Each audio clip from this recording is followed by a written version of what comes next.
When you think of global superpowers during the Cold War, you think of the USA and the Soviet Union. You think of nuclear missiles, spies, and space races. What you don't think of is Pepsi.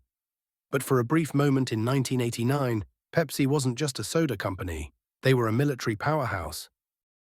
In a weird twist of diplomacy, the USSR traded a fleet of warships for sugary brown water, making Pepsi the owner of the sixth-largest submarine fleet in the world. It all started in 1959 at the American National Exhibition in Moscow. Vice President Richard Nixon and Soviet leader Nikita Khrushchev were having a heated argument about communism versus capitalism. We call it the kitchen debate.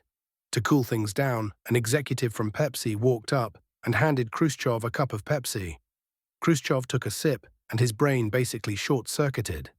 He loved it. He told everyone it smelled like perfume, but tasted amazing.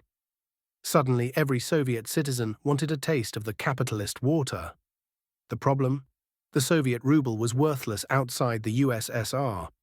You couldn't just buy Pepsi with Russian money because no one wanted it. Since the USSR had no real money, they had to get creative. They decided to trade. In 1972, they made a deal. Pepsi would provide the soda concentrate, and in exchange, the Soviet Union would give them Stolichnaya vodka. Pepsi became the exclusive importer of Soviet vodka to the USA. It was a win-win. Russians got their sugar fix, and Americans got their booze. But by the late 80s, the USSR was drinking so much Pepsi that the vodka wasn't enough to pay the bill anymore. The debt was piling up, and Pepsi wanted their money. So the Soviets looked around their garage and said, "Hey, do you guys want some boats?" In 1989, the Soviet Union signed a new deal. To pay for the Pepsi, they handed over 17 submarines, 1 destroyer, 1 frigate, and 1 cruiser. Just like that, Pepsi had a navy. For a few weeks, a soda company from New York had more submarines than almost every country on Earth, except for the US, USSR, UK, France, and China. The CEO of Pepsi, Donald Kendall, even joked to the US National Security Advisor, "I'm dismantling the Soviet Union faster than you are." It was the ultimate victory for capitalism. They didn't need nukes.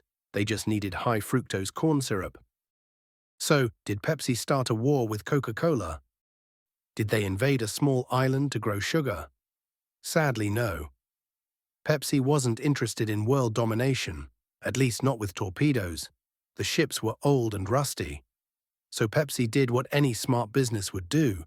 They sold the entire fleet to a Norwegian scrap metal company for $300 million.